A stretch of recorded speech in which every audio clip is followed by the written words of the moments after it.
My dear listeners, this is the final episode, the last chapter of this story, and I don't know whether to laugh or cry. On one hand, we finally get to know everything. On the other, we have to say goodbye to this manor, to these people, and to our little detective with his impeccable mustaches. Get extra comfortable tonight. Let's make this last evening together a proper one.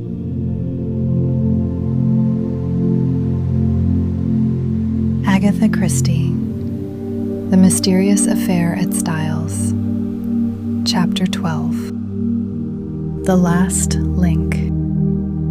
Poirot's abrupt departure had intrigued us all greatly. Sunday morning wore away, and still he did not reappear. But about 3 o'clock, a ferocious and prolonged hooting outside drove us to the window to see Poirot alighting from a car, accompanied by Jap and Summerhay. The little man was transformed. He radiated an absurd complacency. He bowed with exaggerated respect to Mary Cavendish. "Madame, I have your permission to hold a little reunion in the salon. It is necessary for everyone to attend." Mary smiled sadly. "You know, Monsieur Poirot, that you have carte blanche in every way." "You are too amiable, Madame." Still beaming, Poirot marshaled us all into the drawing room, bringing forward chairs as he did so. "Miss Howard, here. Mademoiselle Cynthia, Monsieur Lawrence, the good Dorcas, and Annie. Bien. We must delay our proceedings a few minutes until Mr. Inglethorpe arrives. I have sent him a note." Miss Howard rose immediately from her seat. "If that man comes into the house, I leave it." "No, no!" Poirot went up to her and pleaded in a low voice. Finally, Miss Howard consented to return to her chair. A few minutes later, Alfred Inglethorpe entered the room. The company once assembled, Poirot rose from his seat with the air of a popular lecturer and bowed politely to his audience. "Messieurs, mesdames, as you all know, I was called in by Monsieur John Cavendish to investigate this case. I at once examined the bedroom of the deceased, which, by the advice of the doctors, had been kept locked, and was consequently exactly as it had been when the tragedy occurred. I found, first, a fragment of green material. Second, a stain on the carpet near the window, still damp. Thirdly, an empty box of bromide powders. To take the fragment of green material first, I found it caught in the bolt of the communicating door between that room and the adjoining one occupied by Mademoiselle Cynthia. I handed the fragment over to the police, who did not consider it of much importance, nor did they recognize it for what it was, a piece torn from a green land armlet. There was a little stir of excitement. Now there was only one person at Styles who worked on the land, Mrs. Cavendish.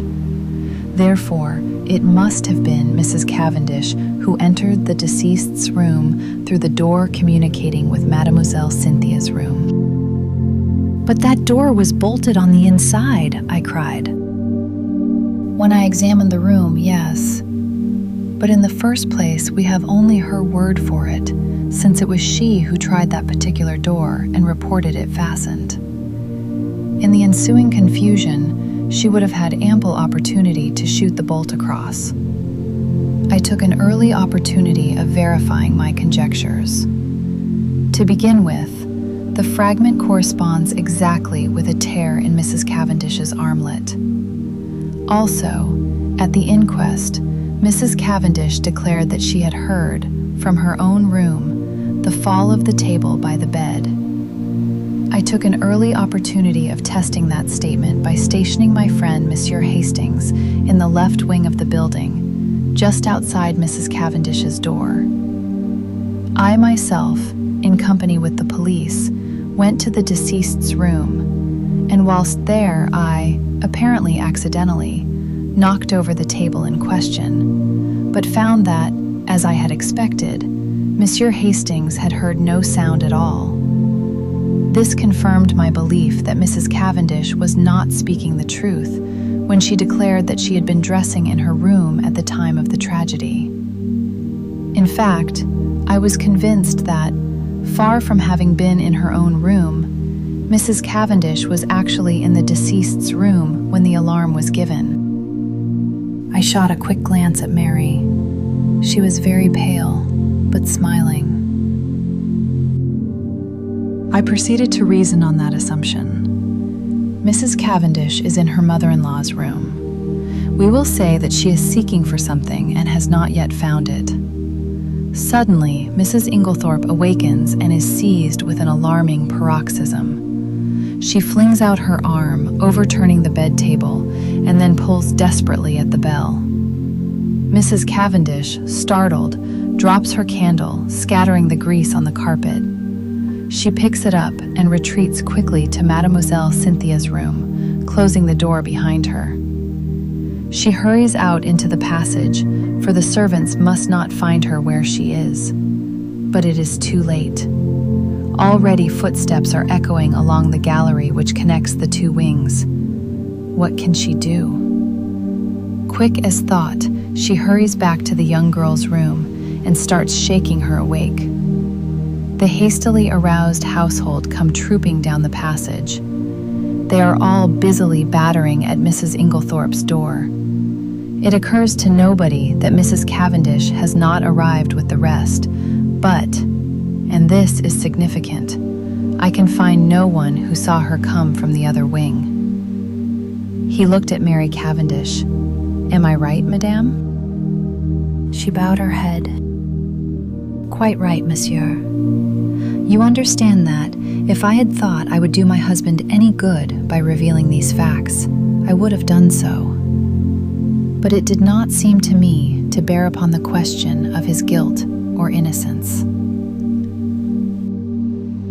"In a sense that is correct, madame, but it cleared my mind of many misconceptions and left me free to see other facts in their true significance." "The will!" cried Lawrence. "Then it was you, Mary, who destroyed the will?" She shook her head, and Poirot shook his also. "No," he said quietly. "There is only one person who could possibly have destroyed that will. Mrs. Inglethorpe herself." "Impossible!" I exclaimed. "She had only made it out that very afternoon." "Nevertheless, mon ami, it was Mrs. Inglethorpe, because in no other way can you account for the fact that, on one of the hottest days of the year, Mrs. Inglethorpe ordered a fire to be lighted in her room." I gave a gasp.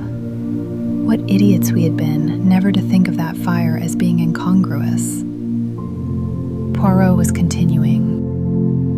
"The temperature on that day, messieurs, was 80 degrees in the shade. Yet Mrs. Inglethorpe ordered a fire. Why? Because she wished to destroy something and could think of no other way. You will remember that, in consequence of the war economics practiced at Styles, no waste paper was thrown away. There was therefore no means of destroying a thick document such as a will. The moment I heard of a fire being lighted in Mrs. Inglethorpe's room, I leaped to the conclusion that it was to destroy some important document, possibly a will. So the discovery of the charred fragment in the grate was no surprise to me. I did not, of course, know at the time that the will in question had only been made this afternoon, and I will admit that, when I learned that fact, I fell into a grievous error. I came to the conclusion that Mrs. Inglethorpe's determination to destroy her will arose as a direct consequence of the quarrel she had that afternoon, and that therefore the quarrel took place after and not before the making of the will. Here, as we know, I was wrong, and I was forced to abandon that idea. I faced the problem from a new standpoint. Now, at 4 o'clock, Dorcas overheard her mistress saying angrily, "You need not think that any fear of publicity or scandal between husband and wife will deter me." I conjectured, and conjectured rightly, that these words were addressed not to her husband, but to Mr. John Cavendish. At 5 o'clock, an hour later, she uses almost the same words, but the standpoint is different. She admits to Dorcas, "I don't know what to do. Scandal between husband and wife is a dreadful thing." At 4 o'clock, she has been angry, but completely mistress of herself. At 5 o'clock, she is in violent distress and speaks of having had a great shock. Looking at the matter psychologically, I drew one deduction which I was convinced was correct. The second scandal she spoke of was not the same as the first, and it concerned herself. Let us reconstruct. At 4 o'clock, Mrs. Inglethorpe quarrels with her son and threatens to denounce him to his wife, who, by the way, overheard the greater part of the conversation. At 4:30, Mrs. Inglethorpe, in consequence of a conversation on the validity of wills, makes a will in favor of her husband, which the two gardeners witness. At 5 o'clock, Dorcas finds her mistress in a state of considerable agitation, with a slip of paper, a letter, Dorcas thinks, in her hand, and it is then that she orders the fire in her room to be lighted. Presumably then, between 4:30 and 5 o'clock, something has occurred to occasion a complete revolution of feeling, since she is now as anxious to destroy the will as she was before to make it. What was that something? As far as we know, she was quite alone during that half hour. Nobody entered or left that boudoir. What then occasioned this sudden change of sentiment? One can only guess, but I believe my guess to be correct. Mrs. Inglethorpe had no stamps in her desk. We know this because later she asked Dorcas to bring her some. Now in the opposite corner of the room stood her husband's desk, locked. She was anxious to find some stamps, and, according to my theory, she tried her own keys in the desk. That one of them fitted, I know. She therefore opened the desk, and in searching for the stamps, she came across something else. That slip of paper which Dorcas saw in her hand, and which assuredly was never meant for Mrs. Inglethorpe's eyes. On the other hand, Mrs. Cavendish believed that the slip of paper to which her mother-in-law clung so tenaciously was a written proof of her own husband's infidelity. She demanded it from Mrs. Inglethorpe, who assured her, quite truly, that it had nothing to do with that matter. Mrs. Cavendish did not believe her. She thought that Mrs. Inglethorpe was shielding her stepson. Now, Mrs. Cavendish is a very resolute woman, and, behind her mask of reserve, she was madly jealous of her husband. She determined to get hold of that paper at all costs, and in this resolution chance came to her aid. She happened to pick up the key of Mrs. Inglethorpe's dispatch case, which had been lost that morning. She knew that her mother-in-law invariably kept all important papers in this particular case. Mrs. Cavendish, therefore, made her plans as only a woman driven desperate through jealousy could have done. Sometime in the evening, she unbolted the door leading into Mademoiselle Cynthia's room. Possibly she applied oil to the hinges, for I found that it opened quite noiselessly when I tried it. She put off her project until the early hours of the morning, as being safer, since the servants were accustomed to hearing her move about her room at that time. She dressed completely in her land kit and made her way quietly through Mademoiselle Cynthia's room into that of Mrs. Inglethorpe. He paused a moment, and Cynthia interrupted. "But I should have woken up if anyone had come through my room." "Not if you were drugged, mademoiselle." "Drugged?" "Mais oui." "You remember," he addressed us collectively again, "that through all the tumult and noise next door, Mademoiselle Cynthia slept." That admitted of two possibilities. Either her sleep was feigned, which I did not believe, or her unconsciousness was induced by artificial means. With this latter idea in my mind, I examined all the coffee cups most carefully, remembering that it was Mrs. Cavendish who had brought Mademoiselle Cynthia her coffee the night before. I took a sample from each cup and had them analyzed, with no result. I had counted the cups carefully in the event of one having been removed. 6 persons had taken coffee, and 6 cups were duly found. I had to confess myself mistaken. Then I discovered that I had been guilty of a very grave oversight. Coffee had been brought in for 7 persons, not 6, for Dr. Bauerstein had been there that evening. This changed the face of the whole affair, for there was now 1 cup missing. The servants noticed nothing, since Annie, the housemaid, who took in the coffee, brought in 7 cups, not knowing that Mr. Inglethorpe never drank it, whereas Dorcas, who cleared them away the following morning, found 6 as usual, or strictly speaking, she found 5, the 6th being the one found broken in Mrs. Inglethorpe's room. I was confident that the missing cup was that of Mademoiselle Cynthia. I had an additional reason for that belief in the fact that all the cups found contained sugar, which Mademoiselle Cynthia never took in her coffee. My attention was attracted by the story of Annie about some salt on the tray of cocoa which she took every night to Mrs. Inglethorpe's room. I accordingly secured a sample of that cocoa and sent it to be analyzed. "But that had already been done by Dr. Bauerstein," said Lawrence quickly. "Not exactly. The analyst was asked by him to report whether strychnine was or was not present. He did not have it tested, as I did, for a narcotic." "For a narcotic?" "Yes, here is the analyst's report.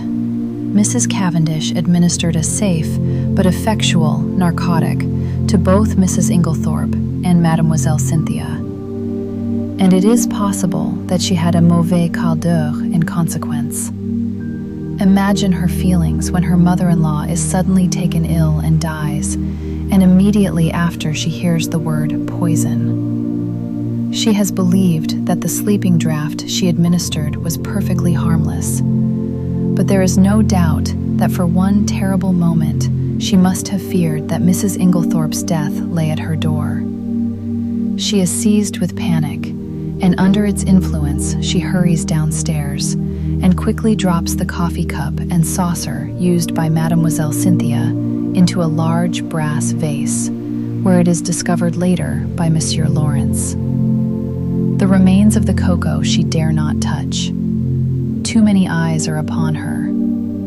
Guess at her relief when strychnine is mentioned, and she discovers that after all, the tragedy is not her doing. We are now able to account for the symptoms of strychnine poisoning being so long in making their appearance. A narcotic taken with strychnine will delay the action of the poison for some hours. Poirot paused. Mary looked up at him, the color slowly rising in her face. "All you have said is quite true, Monsieur Poirot. It was the most awful hour of my life. I shall never forget it. But you are wonderful. I understand now. What I meant when I told you that you could safely confess to Papa Poirot, eh? But you would not trust me." "I see everything now," said Lawrence. "The drugged cocoa, taken on top of the poisoned coffee, amply accounts for the delay." "Exactly. But was the coffee poisoned, or was it not? We come to a little difficulty here, since Mrs. Inglethorpe never drank it." "What?" The cry of surprise was universal. "No, you will remember my speaking of a stain on the carpet in Mrs. Inglethorpe's room? There were some peculiar points about that stain. It was still damp. It exhaled a strong odor of coffee, and embedded in the nap of the carpet I found some little splinters of china. What had happened was plain to me, for not 2 minutes before I had placed my little case on the table near the window, and the table, tilting up, had deposited it upon the floor on precisely the identical spot. In exactly the same way, Mrs. Inglethorpe had laid down her cup of coffee on reaching her room the night before, and the treacherous table had played her the same trick. What happened next is mere guesswork on my part, but I should say that Mrs. Inglethorpe picked up the broken cup and placed it on the table by the bed. Feeling in need of a stimulant of some kind, she heated up her cocoa and drank it off then and there. Now we are faced with a new problem. We know the cocoa contained no strychnine. The coffee was never drunk. Yet the strychnine must have been administered between 7 and 9 o'clock that evening. What third medium was there? A medium so suitable for disguising the taste of strychnine that it is extraordinary no one has thought of it. Poirot looked round the room and then answered himself impressively. "Her medicine." "Do you mean that the murderer introduced the strychnine into her tonic?" I cried. "There was no need to introduce it. It was already there, in the mixture. The strychnine that killed Mrs. Inglethorpe was the identical strychnine prescribed by Dr. Wilkins. To make that clear to you, I will read you an extract from a book on dispensing, which I found in the dispensary of the Red Cross Hospital at Tadminster. The following prescription has become famous in textbooks. Strychnine, sulfur, 1 gram. Potass bromide, 3V. Aqua add, 3V. Fiat mistura. This solution deposits in a few hours the greater part of the strychnine salt as an insoluble bromide in transparent crystals. A lady in England lost her life by taking a similar mixture. The precipitated strychnine collected at the bottom, and in taking the last dose, she swallowed nearly all of it. Now there was, of course, no bromide in Dr. Wilkins' prescription. But you will remember that I mentioned an empty box of bromide powders. 1 or 2 of those powders introduced into the full bottle of medicine would effectually precipitate the strychnine, as the book describes, and cause it to be taken in the last dose. You will learn later that the person who usually poured out Mrs. Inglethorpe's medicine was always extremely careful not to shake the bottle, but to leave the sediment at the bottom of it undisturbed. Throughout the case, there have been evidences that the tragedy was intended to take place on Monday evening. On that day, Mrs. Inglethorpe's bell wire was neatly cut, and on Monday evening, Mademoiselle Cynthia was spending the night with friends, so that Mrs. Inglethorpe would have been quite alone in the right wing, completely shut off from help of any kind, and would have died in all probability before medical aid could have been summoned. But in her hurry to be in time for the village entertainment, Mrs. Inglethorpe forgot to take her medicine, and the next day she lunched away from home, so that the last and fatal dose was actually taken 24 hours later than had been anticipated by the murderer. And it is owing to that delay that the final proof, the last link of the chain, is now in my hands. Amid breathless excitement, he held out 3 thin strips of paper. A letter in the murderer's own handwriting, mes amis. Had it been a little clearer in its terms, it is possible that Mrs. Inglethorpe, warned in time, would have escaped. As it was, she realized her danger, but not the manner of it. In the deathly silence, Poirot pieced together the slips of paper and, clearing his throat, read, "Dearest Evelyn, you will be anxious at hearing nothing. It is all right. Only it will be tonight instead of last night. You understand. There's a good time coming once the old woman is dead and out of the way. No one can possibly bring home the crime to me. That idea of yours about the bromides was a stroke of genius. But we must be very circumspect. A false step." Here, my friends, the letter breaks off. Doubtless, the writer was interrupted, but there can be no question as to his identity. We all know this handwriting, and a howl that was almost a scream broke the silence. "You devil! How did you get it?" A chair was overturned. Poirot skipped nimbly aside. A quick movement on his part, and his assailant fell with a crash. "Messieurs, mesdames," said Poirot with a flourish. "Let me introduce you to the murderer, Mr. Alfred Inglethorpe."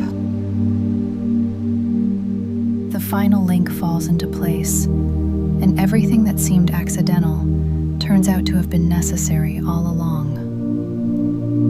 I flipped back and found that moment in the very first chapter. It had been there the whole time. This is the feeling that mysteries are written for, when the picture suddenly becomes whole and you can't believe you didn't see it sooner. Chapter 13. Poirot explains. "Poirot, you old villain," I said. "I've half a mind to strangle you. What do you mean by deceiving me as you have done?" We were sitting in the library. Several hectic days lay behind us. In the room below, John and Mary were together once more, while Alfred Inglethorpe and Miss Howard were in custody. Now, at last, I had Poirot to myself, and could relieve my still burning curiosity. Poirot did not answer me for a moment, but at last he said, "I did not deceive you, mon ami. At most, I permitted you to deceive yourself." "Yes, but why?" "Well, it is difficult to explain. You see, my friend, you have a nature so honest and a countenance so transparent that, enfin, to conceal your feelings is impossible. If I had told you my ideas the very first time you saw Mr. Alfred Inglethorpe, that astute gentleman would have, in your so expressive idiom, smelt a rat. And then, bonjour to our chances of catching him. I think that I have more diplomacy than you give me credit for." "My friend," besought Poirot, "I implore you, do not enrage yourself. Your help has been of the most invaluable. It is but the extremely beautiful nature that you have which made me pause." "Well," I grumbled, a little mollified, "I still think you might have given me a hint." "But I did, my friend. Several hints. You would not take them. Think now, did I ever say to you that I believed John Cavendish guilty? Did I not, on the contrary, tell you that he would almost certainly be acquitted?" "Yes, but..." "And did I not immediately afterwards speak of the difficulty of bringing the murderer to justice? Was it not plain to you that I was speaking of two entirely different persons?" "No," I said, "it was not plain to me." "Then again," continued Poirot, "at the beginning, did I not repeat to you several times that I didn't want Mr. Inglethorpe arrested now? That should have conveyed something to you." "Do you mean to say you suspected him as long ago as that?" "Yes. To begin with, whoever else might benefit by Mrs. Inglethorpe's death, her husband would benefit the most. There was no getting away from that. When I went up to Styles with you that first day, I had no idea as to how the crime had been committed. But from what I knew of Mr. Inglethorpe, I fancied that it would be very hard to find anything to connect him with it. When I arrived at the chateau, I realized at once that it was Mrs. Inglethorpe who had burnt the will. And there, by the way, you cannot complain, my friend, for I tried my best to force on you the significance of that bedroom fire in midsummer." Yes, yes, I said impatiently. "Go on." "Well, my friend, as I say, my views as to Mr. Inglethorpe's guilt were very much shaken. There was, in fact, so much evidence against him that I was inclined to believe that he had not done it." "When did you change your mind?" "When I found that the more efforts I made to clear him, the more efforts he made to get himself arrested. Then, when I discovered that Inglethorpe had nothing to do with Mrs. Raikes, and that in fact it was John Cavendish who was interested in that quarter, I was quite sure." "But why?" "Simply this. If it had been Inglethorpe who was carrying on an intrigue with Mrs. Raikes, his silence was perfectly comprehensible. But when I discovered that it was known all over the village that it was John who was attracted by the farmer's pretty wife, his silence bore quite a different interpretation. It was nonsense to pretend that he was afraid of the scandal, as no possible scandal could attach to him. This attitude of his gave me furiously to think, and I was slowly forced to the conclusion that Alfred Inglethorpe wanted to be arrested. Eh bien, from that moment, I was equally determined that he should not be arrested." "Wait a minute. I don't see why he wished to be arrested." "Because, mon ami, it is the law of your country that a man once acquitted can never be tried again for the same offense." "Aha! But it was clever, his idea. Assuredly, he is a man of method. See here, he knew that in his position he was bound to be suspected, so he conceived the exceedingly clever idea of preparing a lot of manufactured evidence against himself. He wished to be arrested. He would then produce his irreproachable alibi, and hey presto, he was safe for life." "But I still don't see how he managed to prove his alibi and yet go to the chemist's shop." Poirot stared at me in surprise. "Is it possible? My poor friend, you have not yet realized that it was Miss Howard who went to the chemist's shop." "Miss Howard?" "But certainly, who else? It was most easy for her. She is of a good height. Her voice is deep and manly. Moreover, remember, She and Inglethorpe are cousins, and there is a distinct resemblance between them, especially in their gait and bearing. It was simplicity itself. They are a clever pair. I am still a little fogged as to how exactly the bromide business was done, I remarked.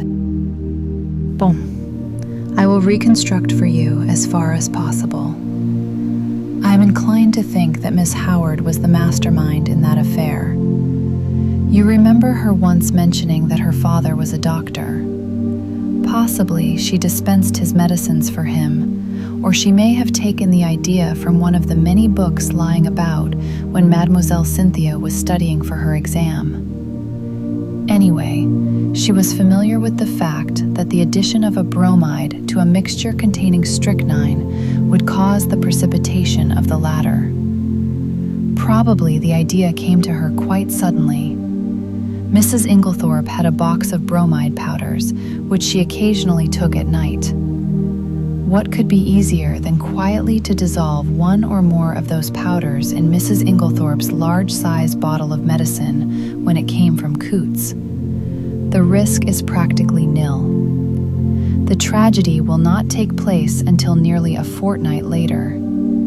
If anyone has seen either of them touching the medicine, they will have forgotten it by that time. Miss Howard will have engineered her quarrel and departed from the house. The lapse of time and her absence will defeat all suspicion. Yes, it was a clever idea.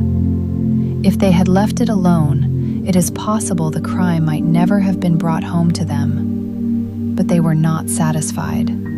They tried to be too clever, and that was their undoing. Poirot puffed at his tiny cigarette, his eyes fixed on the ceiling. They arranged a plan to throw suspicion on John Cavendish by buying strychnine at the village chemist's and signing the register in his handwriting. On Monday, Mrs. Inglethorpe will take the last dose of her medicine.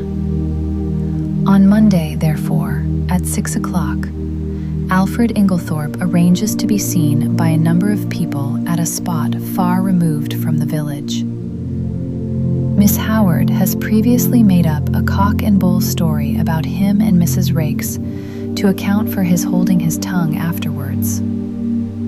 At 6 o'clock, Miss Howard, disguised as Alfred Inglethorpe, enters the chemist's shop with her story about a dog, obtains the strychnine, and writes the name of Alfred Inglethorpe in John's handwriting, which she had previously studied carefully. But as it will never do if John too can prove an alibi, she writes him an anonymous note, still copying his handwriting, which takes him to a remote spot where it is exceedingly unlikely that anyone will see him. So far, all goes well. Miss Howard goes back to Midlingham. Alfred Inglethorpe returns to Styles. There is nothing that can compromise him in any way, since it is Miss Howard who has the strychnine, which, after all, is only wanted as a blind to throw suspicion on John Cavendish. But now a hitch occurs. Mrs. Inglethorpe does not take her medicine that night.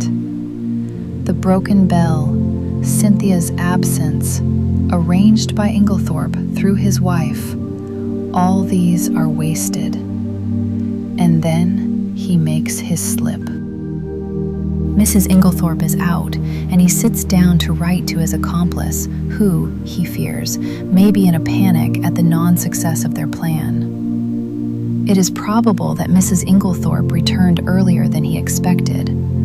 Caught in the act and somewhat flurried, he hastily shuts and locks his desk. He fears that if he remains in the room, he may have to open it again, and that Mrs. Inglethorpe might catch sight of the letter before he could snatch it up. So he goes out and walks in the woods, little dreaming that Mrs. Inglethorpe will open his desk and discover the incriminating document. But this, as we know, is what happened.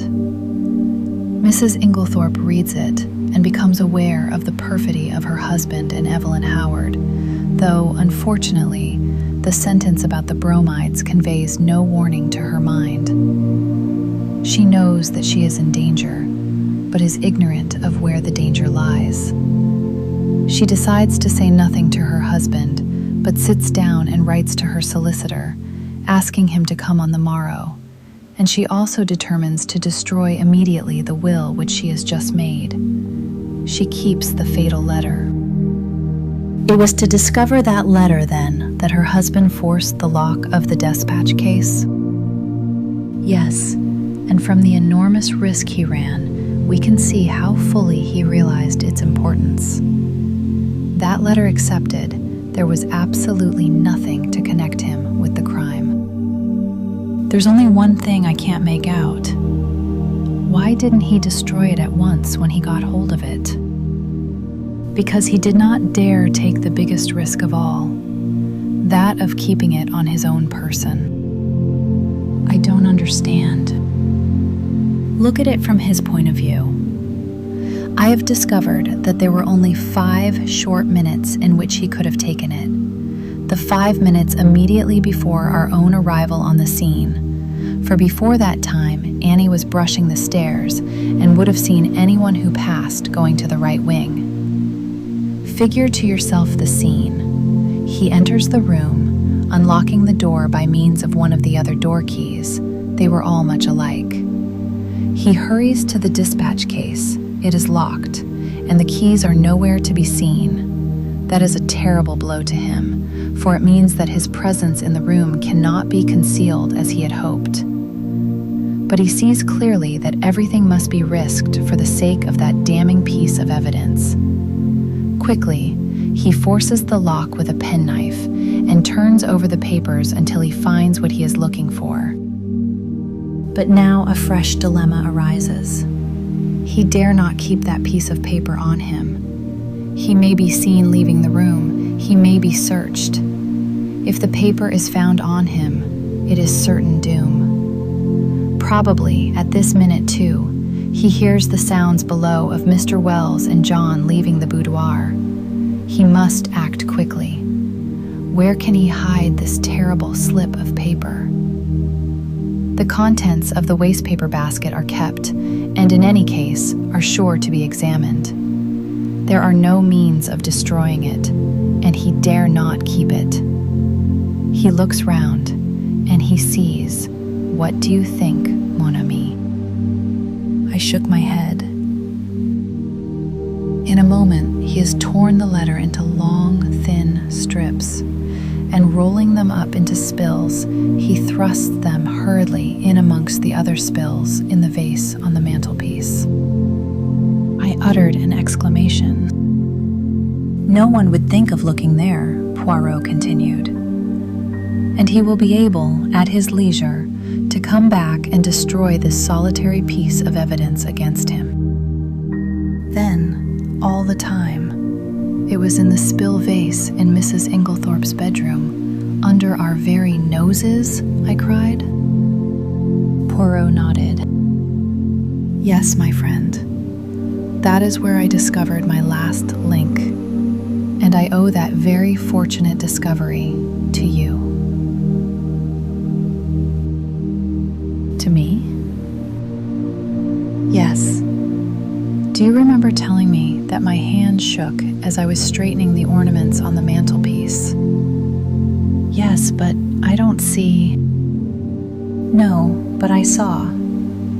Do you know, my friend, I remembered that earlier in the morning, when we had been there together, I had straightened all the objects on the mantelpiece. And, if they were already straightened, there would be no need to straighten them again, unless, in the meantime, someone else had touched them. Dear me, I murmured. So that is the explanation of your extraordinary behavior. You rushed down to Styles and found it still there. Yes, and it was a race for time. But I still can't understand why Inglethorpe was such a fool as to leave it there when he had plenty of opportunity to destroy it. Ah, but he had no opportunity. I saw to that. You? Yes. Do you remember reproving me for taking the household into my confidence on the subject? Yes. Well, my friend, I saw there was just one chance. I was not sure then if Inglethorpe was the criminal or not. But if he was, I reasoned that he would not have the paper on him, but would have hidden it somewhere. And by enlisting the sympathy of the household, I could effectually prevent his destroying it. He was already under suspicion, and by making the matter public, I secured the services of about 10 amateur detectives who would be watching him unceasingly, and being himself aware of their watchfulness, he would not dare seek further to destroy the document. He was therefore forced to depart from the house, leaving it in the spill vase.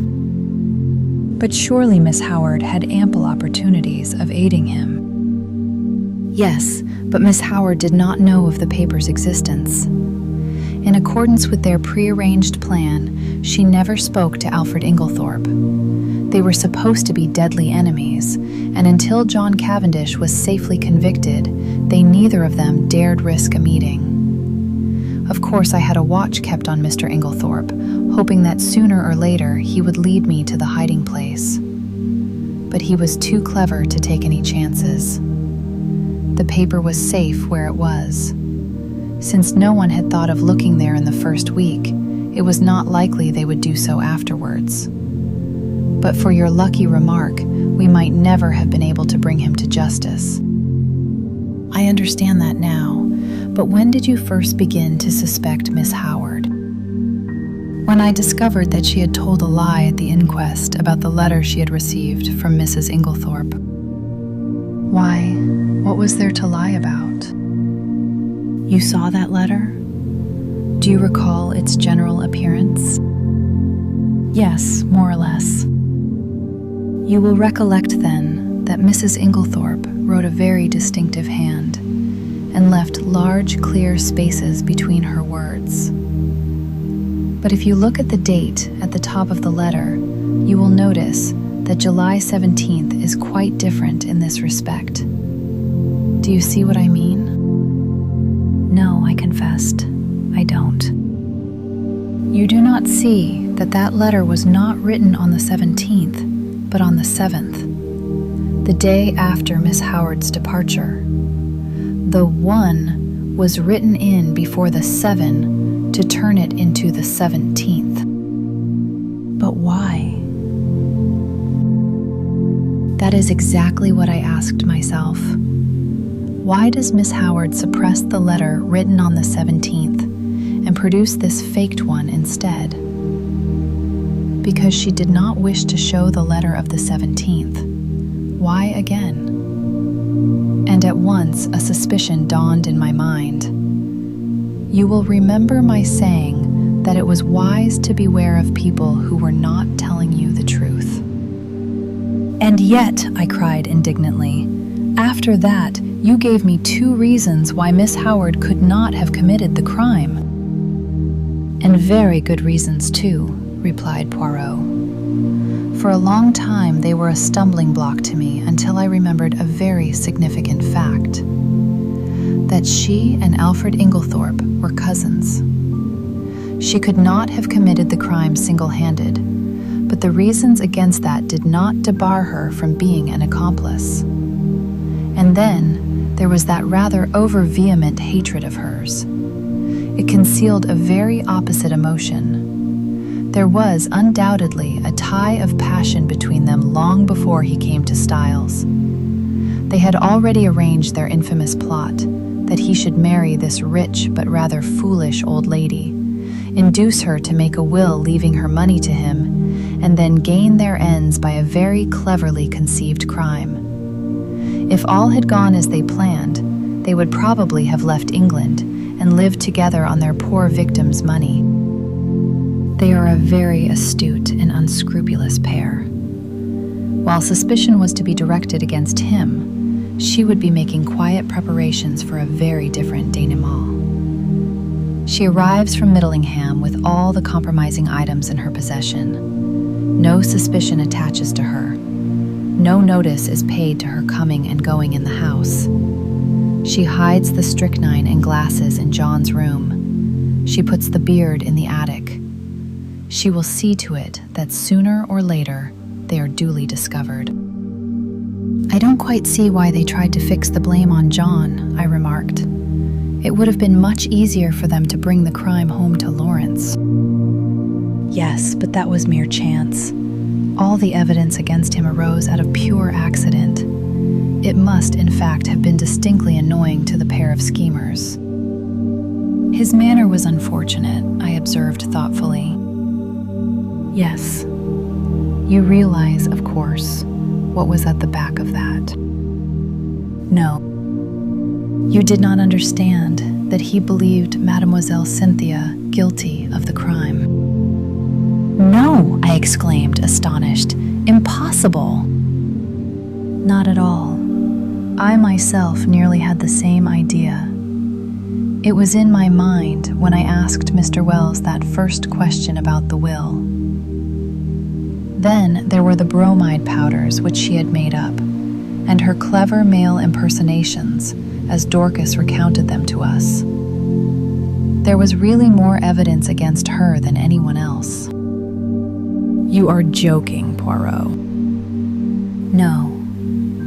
Shall I tell you what made Monsieur Lawrence turn so pale when he first entered his mother's room on the fatal night? It was because, whilst his mother lay there, obviously poisoned, he saw, over your shoulder, that the door into Mademoiselle Cynthia's room was unbolted. But he declared that he saw it bolted, I cried. Exactly, said Poirot dryly, and that was just what confirmed my suspicion that it was not. He was shielding Mademoiselle Cynthia. But why should he shield her? Because he is in love with her. I laughed. There, Poirot, you are quite wrong. I happen to know for a fact that far from being in love with her, he positively dislikes her. Who told you that, mon ami? Cynthia herself. La pauvre petite, and she was concerned? She said that she did not mind at all. Then she certainly did mind very much, remarked Poirot. They are like that, les femmes. What you say about Lawrence is a great surprise to me, I said. But why? It was most obvious. Did not Monsieur Lawrence make the sour face every time Mademoiselle Cynthia spoke and laughed with his brother? He had taken it into his long head that Mademoiselle Cynthia was in love with Monsieur John. When he entered his mother's room and saw her obviously poisoned, he jumped to the conclusion that Mademoiselle Cynthia knew something about the matter.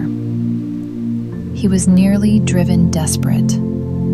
First, he crushed the coffee cup to powder under his feet, remembering that she had gone up with his mother the night before, and he determined that there should be no chance of testing its contents.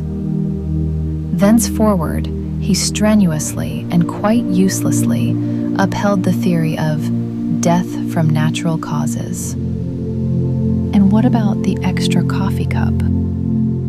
I was fairly certain that it was Mrs. Cavendish who had hidden it, but I had to make sure. Monsieur Lawrence did not know at all what I meant, but on reflection, he came to the conclusion that if he could find an extra coffee cup anywhere, his lady love would be cleared of suspicion. And he was perfectly right. One thing more.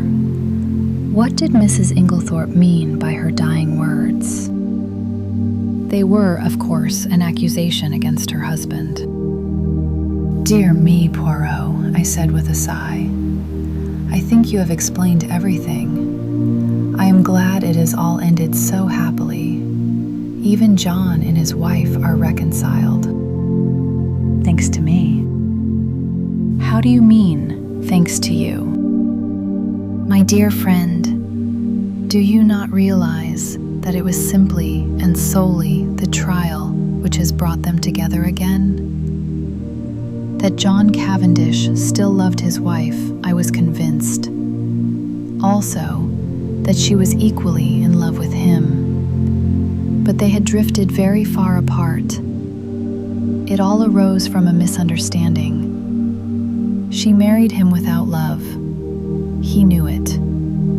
He is a sensitive man in his way. He would not force himself upon her if she did not want him. And, as he withdrew, her love awoke. But they are both unusually proud, and their pride held them inexorably apart. He drifted into an entanglement with Mrs. Raikes, and she deliberately cultivated the friendship of Dr. Bauerstein. Do you remember the day of John Cavendish's arrest, when you found me deliberating over a big decision? Yes, I quite understood your distress. Pardon me, mon ami, but you did not understand it in the least. I was trying to decide whether or not I would clear John Cavendish at once. I could have cleared him, though it might have meant a failure to convict the real criminals. They were entirely in the dark as to my real attitude up to the very last moment, which partly accounts for my success.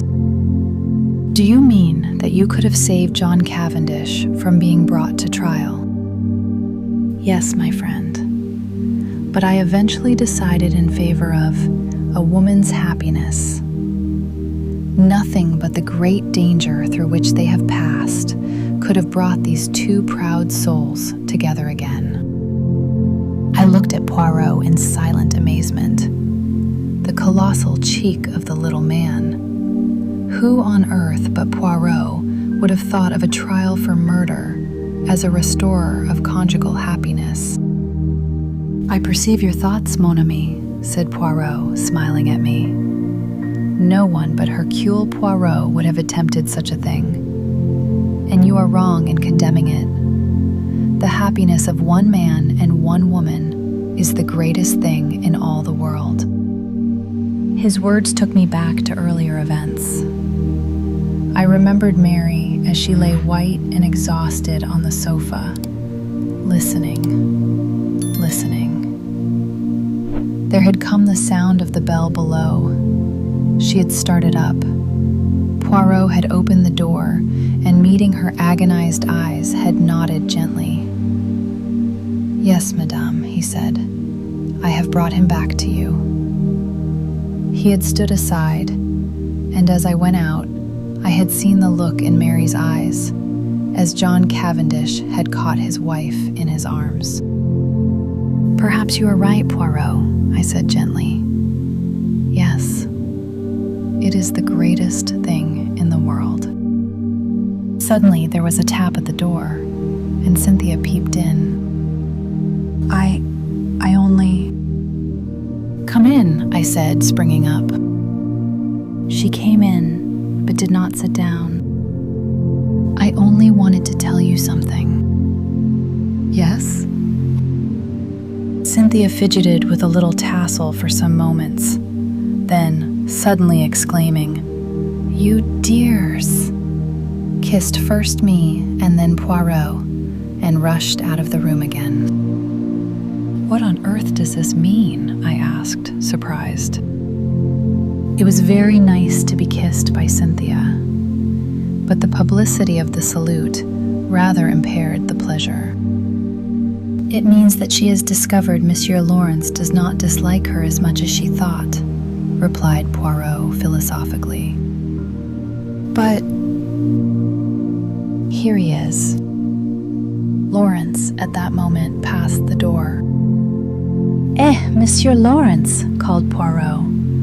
We must congratulate you, is it not so?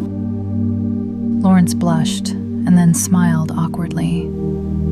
A man in love is a sorry spectacle. Now Cynthia had looked charming. I sighed. What is it, mon ami? Nothing, I said sadly. They are two delightful women. And neither of them is for you, finished Poirot. Never mind. Console yourself, my friend. We may hunt together again. Who knows? And then, the end.